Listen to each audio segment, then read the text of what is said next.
Bienvenue à Hebdo Santé sur Medi 1. Nous parlons cette semaine d'une maladie principalement héréditaire, mais très peu connue. Il s'agit de l'hémophilie, maladie du sang qui touche environ une personne sur 10 000 dans le monde. La Côte d'Ivoire compte plus de 2000 malades. Faire connaître l'hémophilie et promouvoir les actions de soins. L'ONG internationale Hémophilie et autres maladies du sang y travaille. Monsieur Kofi Ndri-Moïse, vous en êtes le président. Merci et bienvenue. Merci, M. Estache, de nous inviter sur ce plateau. Cette organisation existe depuis quand? Nous existons officiellement depuis 2008, où nous avions eu notre agrément avec notre ministère de tutelle, qui est le ministère de la Santé. Kofi. D'accord. Alors, pour nous permettre de mieux comprendre cette maladie, professeur Sanogo Ibrahima, vous nous faites donc l'honneur d'être à cette émission. Merci à vous, professeur. Merci. Alors, je rappelle que vous êtes professeur titulaire en hématologie et chef de service hématologie clinique du CHU de Yopougon. C'est ça. Alors, tout de suite, pour commencer, professeur, dites-nous, est-ce que l'hémophilie est une maladie émergente, je veux dire une nouvelle maladie? Alors, je vous remercie parce que vous nous donnez l'occasion de parler de cette maladie et donc, du coup, de sensibiliser aussi la population. D'abord, permettez-moi aussi de dire, d'abord, qu'est-ce que c'est que l'hémophilie? L'hémophilie est une maladie héréditaire du sang, donc transmise par les parents, et qui se caractérise par une anomalie de la coagulation. Une anomalie de la coagulation. Voilà, c'est-à-dire que le patient hémophile, lorsqu'il va se blesser, il va saigner plus longtemps et plus abondamment que normalement. Et parfois même, si la lésion, la blessure est importante, sa vie peut être en danger de suite du saignement. Donc c'est une maladie qui met en jeu potentiellement la vie du patient. La vie du patient. Voilà. C'est une maladie qui existe il y a longtemps ou c'est une nouvelle maladie? Non, ce n'est pas une nouvelle maladie, c'est une maladie qui existe il y a longtemps. Non, on n'en parle pas trop? Si, c'est ça, on n'en parle pas trop. Je vous dirai pourquoi on n'en parle pas trop. Mais pour dire que ce n'est pas une maladie nouvelle, quand on fouille la littérature, le Talmud des Hébreux parlait de l'hémophilie indirectement, en disant qu'il faut s'abstenir de faire la circoncision chez un garçon lorsque il a un aîné qui est décédé de circoncision. Je vous dirai pourquoi, mais ça faisait allusion déjà à l'hémophilie. Et puis, quand on se rappelle aussi de l'histoire, au XVIIe siècle, en Russie, l'histoire du tsar de Russie avec son fils qui était hémophile, l'histoire de Raspoutine et du fils du tsar. Le fils du tsar était hémophile. Donc, ce n'est pas une nouvelle maladie.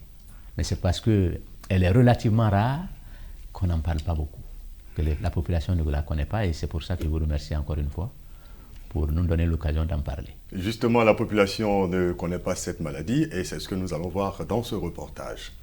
Hémophilie, là, vraiment, sincèrement, pour être franc, je n'ai jamais entendu ce mot-là. Mais je connais anémie, parce que j'ai mes enfants qui sont souvent anémiques. Donc, quand ils sont anémiques, on dit non, le sang a diminué. C'est pour la première fois que j'entends parler de cette maladie, l'hémophilie. Je n'ai aucune information là-dessus.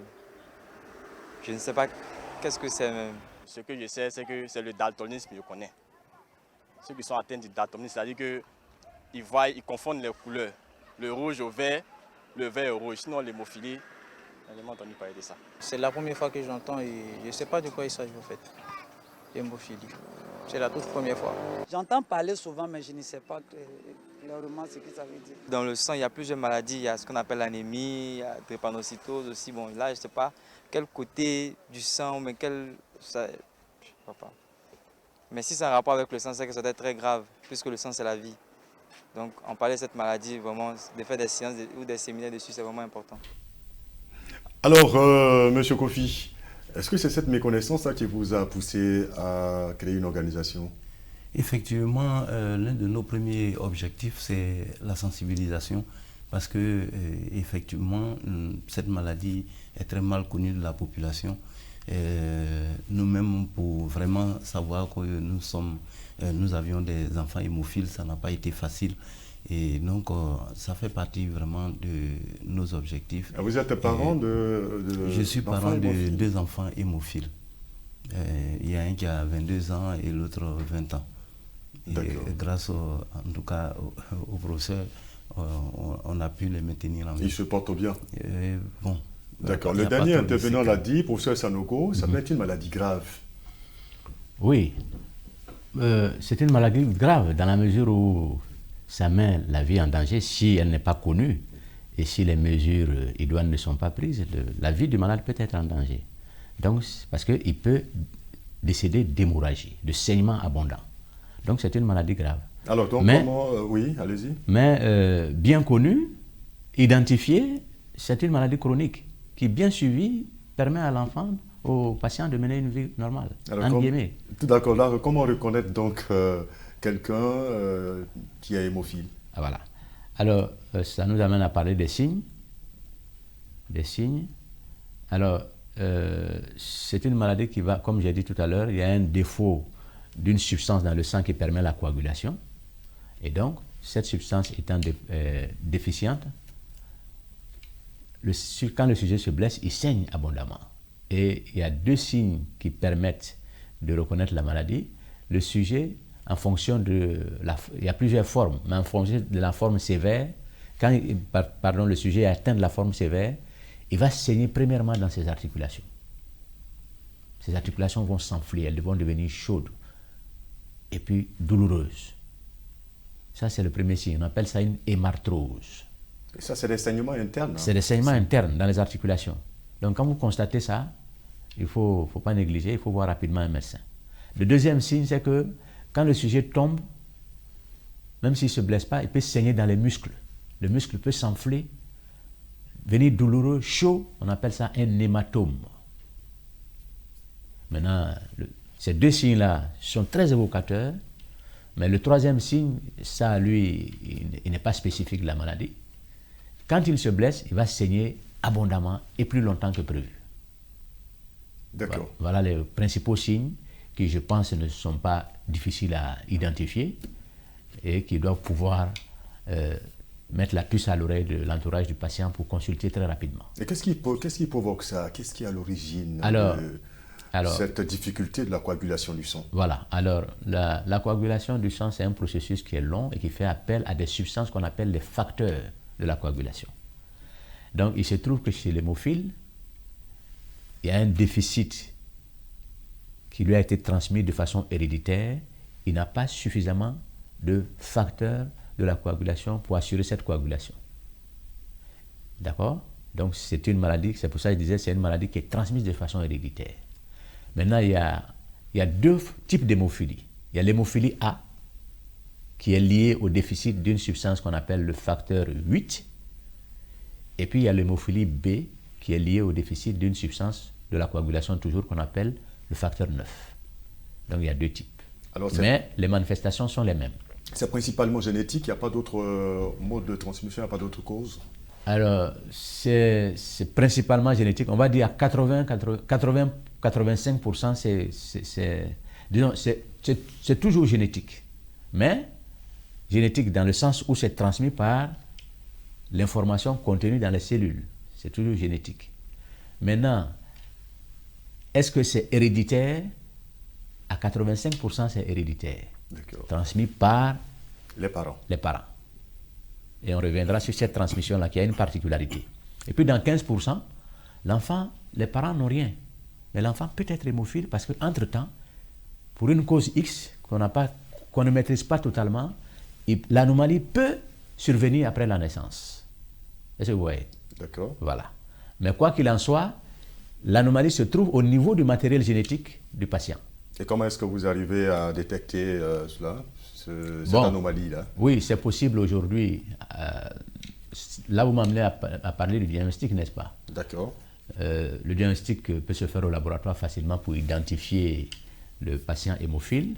Maintenant, les études sur le matériel génétique, au jour d'aujourd'hui, sont aussi possibles à partir de ce qu'on appelle les techniques de biologie moléculaire. On peut préciser le type de déficit que le patient a. Et cela se fait dans nos pays, en Côte d'Ivoire? Oui, ça se fait en Côte d'Ivoire. Ça se fait en Côte d'Ivoire. Le diagnostic courant, ça indique, identifier un patient hémophile, c'est très aisé. Maintenant, les techniques de biologie moléculaire sont en train de se mettre en place. D'accord. L'hémophilie touche tout le monde? Alors, les enfants, les vieilles personnes, les adultes, les hommes, les femmes? Alors, je disais tout à l'heure qu'on allait parler un peu plus, on allait approfondir un peu plus la transmission. D'accord. L'hémophilie, celle qui est transmise par les parents, hein, que je vous ai dit dans 85% des cas, c'est transmis essentiellement par la mère.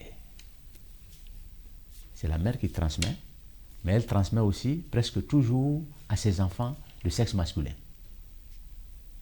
Il y a une explication à cela? Il y a une explication. D'accord. Parce que la partie du chromosome qui est chargée de contrôler la production des facteurs de la coagulation se trouve sur le chromosome X. Or, vous savez que la femme a 2 chromosomes X. Hein, ça, nous, on a tous appris au lycée. Tout à fait. La femme a 2 chromosomes X. L'homme, d'abord, a 46 chromosomes, 23 paires. Et il y a une paire de chromosomes qu'on appelle des chromosomes sexuels. La mère a 2 chromosomes X et le père a un chromosome X et un chromosome Y. Donc, la femme 2X, l'homme XY. Mais si l'anomalie est située chez la mère sur un des chromosomes X, le deuxième chromosome X que la maman a une activité compensatrice en termes de production du facteur. Donc, on ne sentira pas la maladie chez la maman. Mais quand elle va transmettre son chromosome X anormal à son garçon, mais le garçon, lui, il a un chromosome X et un chromosome Y. Donc, il n'y a plus d'activité compensatoire du déficit transmis par la mère.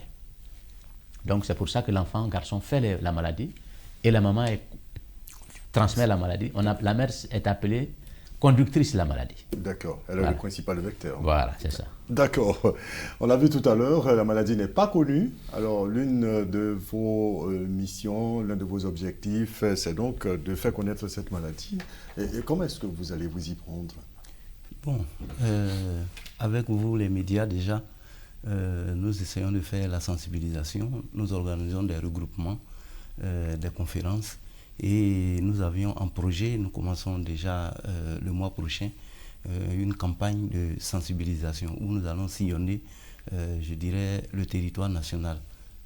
Faire les villes comme Boaké, Korogo, Yamoussoukro, Daloa et autres, où nous allons passer. Vous trouvez qu'on n'en parle pas assez, c'est ça? Si, effectivement, on n'en parle pas assez et il faut aller vers la population. Nous avions fait, j'allais dire, la conception d'une vidéo que nous allons diffuser même dans les cars et un peu partout où nous aurons des supports.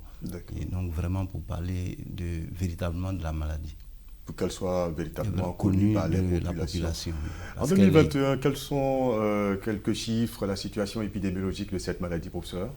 Alors, une maladie comme ça, en général, une maladie transmise de façon héréditaire, les chiffres, pour qu'ils soient, on va dire, reflètent la réalité, il faut faire en principe des enquêtes nationales, à l'échelle nationale.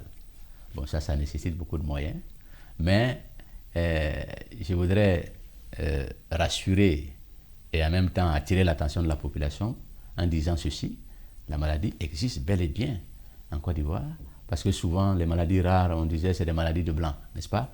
Ça existe bel et bien en Côte d'Ivoire. Ouais.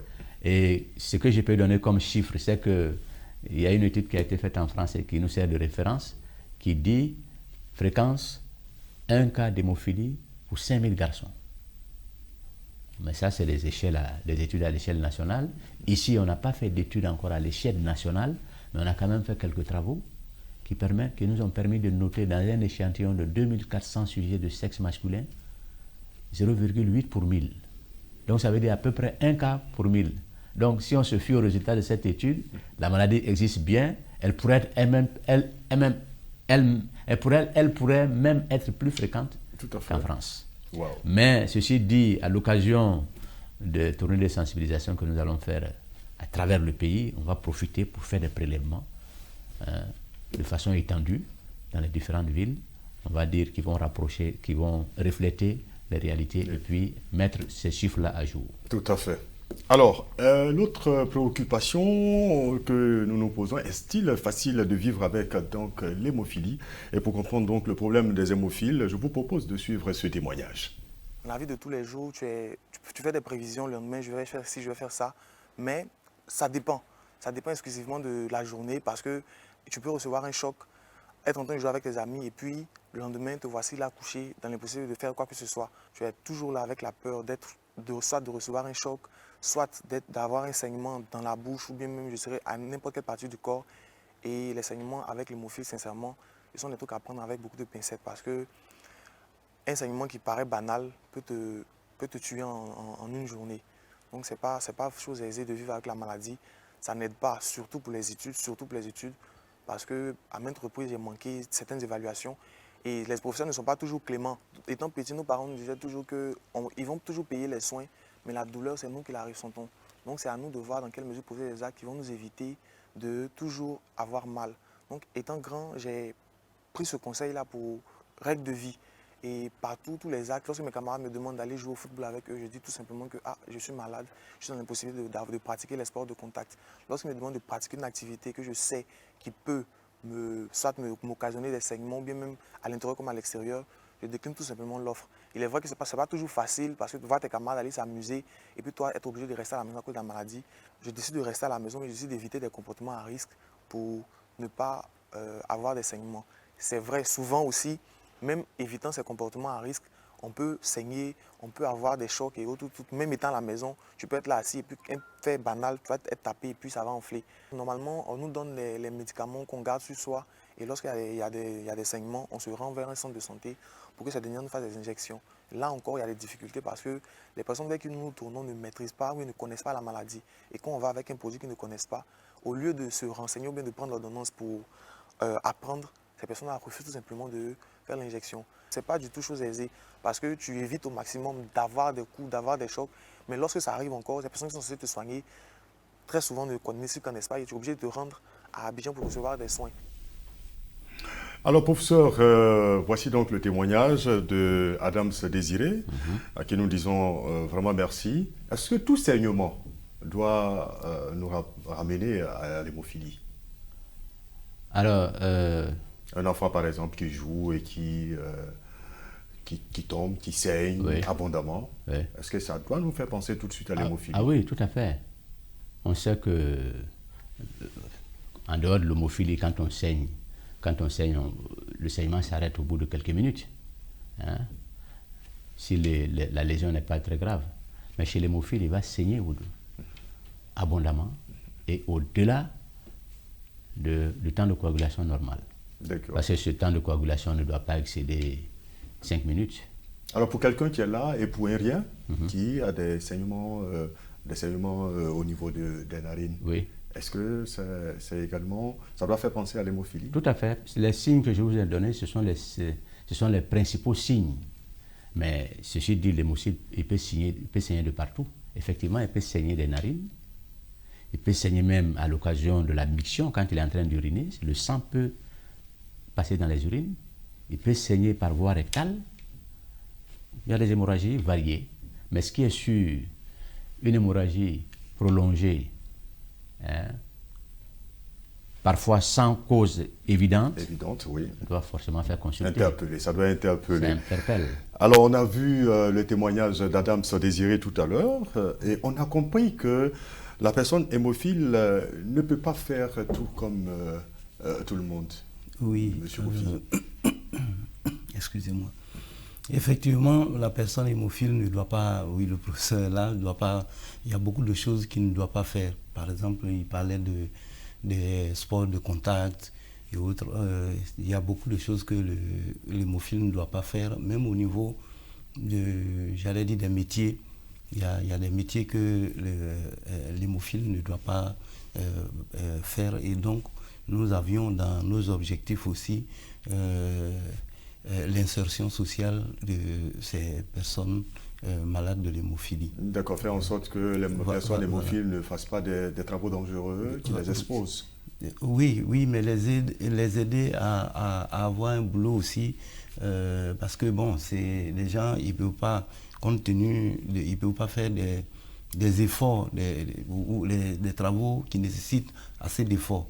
Et donc, bon, pouvoir les aider plutôt pour pouvoir se prendre en charge demain. Voilà, donc il y a, nous, dans nos objectifs aussi, nous avons l'insertion sociale de ces patients-là. Professeur Sanogo Ibrahima, dites-nous, la personne hémophile, est-ce qu'on peut considérer cette personne comme handicapée? Alors, il y a un handicap relatif. Mais il ne faut pas lui faire comprendre justement que le malade est une personne handicapée. Parce que vous risquez de le handicaper au plan psychologique. Vous risquez de l'inhiber. Il faut lui faire comprendre que c'est une maladie chronique avec laquelle on peut vivre. Mais en toute conscience, c'est une personne handicapée dans la mesure où elle ne peut pas tout faire. Ça me permet de rappeler qu'il y a 3 formes de l'hémophilie. Il y a 2 types d'hémophilie, mais il y a 3 formes en termes de manifestation en fonction de l'importance du déficit en facteur. Vous avez les formes sévères où le déficit, le taux résiduel de facteur est inférieur à 1%. Vous avez les formes modérées et puis vous avez les formes mineures. Mais dans les formes sévères, là, parfois le malade peut saigner alors qu'il ne se rend même pas compte du traumatisme qu'il a eu, tellement le déficit est important. Wow. Parfois même à la marche, il peut avoir des hémorragies dans les genoux. Parce que c'est la forme sévère. Alors, sur cette base-là, en réalité, c'est une personne handicapée. Tout à fait. Mais dans la prise en charge du malade, qui doit être une prise en charge qu'on appelle en médecine une prise en charge holistique, c'est-à-dire le malade sous tous ses angles, psychologiquement, il ne faut pas lui faire comprendre qu'il est handicapé. Il faut lui faire comprendre qu'il a une pathologie, qu'il y a un déficit qu'on peut corriger, avec lequel il peut mener une vie normale. Parlons justement de prise en charge. Est-ce qu'il y a de plus en plus aujourd'hui de médicaments efficaces? Oui, les choses ont beaucoup évolué. Dieu merci, moi je peux en parler parce que je vis l'hémophilie depuis 1982. Donc ça va faire bientôt 40 ans. Et nous avons vu passer les différentes étapes et les gros progrès que la science a fait en matière de prise en charge des hémophiles. Parce que d'abord, comme c'est une maladie liée à un déficit, naturellement, on donnait le plasma, c'est-à-dire le surnageant du sang, on donnait ça au malade quand le malade saignait. C'est logique, puisque s'il y a un déficit, on prend le sang de quelqu'un qui n'est pas hémophile, on le donne à quelqu'un qui est hémophile. C'est normal, c'est la logique.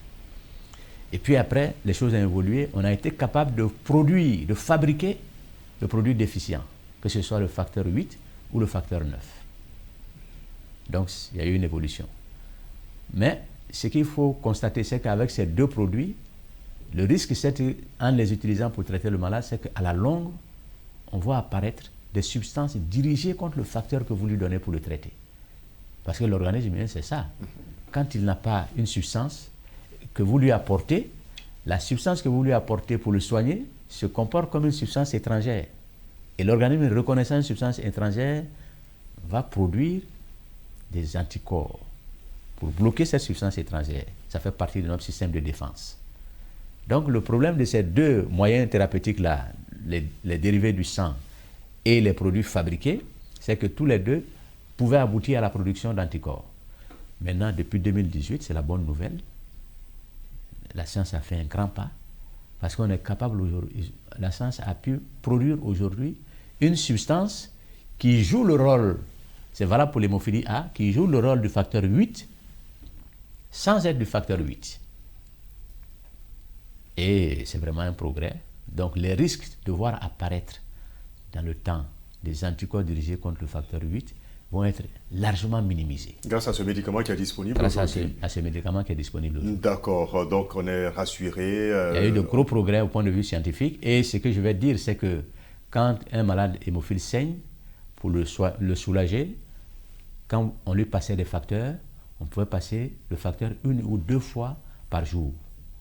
Mais ce médicament-là, quand vous suivez le malade, le nouveau médicament, quand vous le suivez, vous lui faites une injection tous les mois.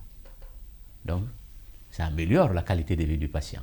C'est une très bonne nouvelle. Une très bonne Alors, on va nouvelle. terminer donc sur ce dernier point, c'est la prévention. Comment, est-ce qu'on peut prévenir? Qu'est-ce qu'il faut faire assez rapidement? Alors, d'accord. Je vous laisse terminer. Ok. Je voulais revenir, faire juste un pas en arrière, parler du traitement. D'accord. Je ne serai pas long. On va plutôt parler de la prévention. Le traitement, on y reviendra. On va parler de la prévention pour terminer.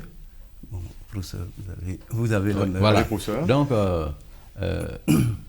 pour juste aussi avant de parler de la prévention, la bonne nouvelle, il faut la compléter en remerciant l'État de Côte d'Ivoire qui a signé une convention avec le laboratoire qui permet de prendre en charge gratuitement les malades. Tout à fait. Maintenant, la prévention, oui et non. Oui, on peut faire de la prévention chez le malade hémophile connu pour qu'il ne saigne pas, pour que sa qualité de vie s'améliore. Oui, on peut faire de la prévention en faisant toujours ce qu'on appelle un bilan préopératoire avant d'opérer quelqu'un, pour ne pas qu'il saigne et que sa vie soit en danger. Non, on ne peut pas faire de la prévention parce que quand vous épousez une conductrice, vous ne pouvez pas savoir si elle peut faire un enfant hémophile ou non. Le risque de faire un enfant hémophile est de 25% à l'occasion de la naissance des enfants, dans la fratrie. D'accord. Voilà. Donc c'est une réponse que oui et non à la fois. Mais en tout cas, vraiment, nous espérons que ce message donc, sera perçu et que nos dirigeants, nos autorités et les partenaires vont s'activer afin qu'on puisse améliorer la prise en charge de l'hémophilie en Côte d'Ivoire et bien sûr sur le continent. Merci à vous, professeur Ressanogo Ibrahima. Je rappelle que vous êtes professeur titulaire en hématologie et chef de service hématologie clinique du CHU de Yopougon. C'est bien ça. Merci professeur. Également, merci à vous, monsieur Kofi Ndri Moïse. Vous êtes le président de l'ONG internationale hémophilie et autres maladies du sang. Merci en tout cas d'être venu. Merci également à l'équipe de réalisation et également à vous. À très bientôt pour un autre numéro d'Hebdo Santé, toujours sur Média.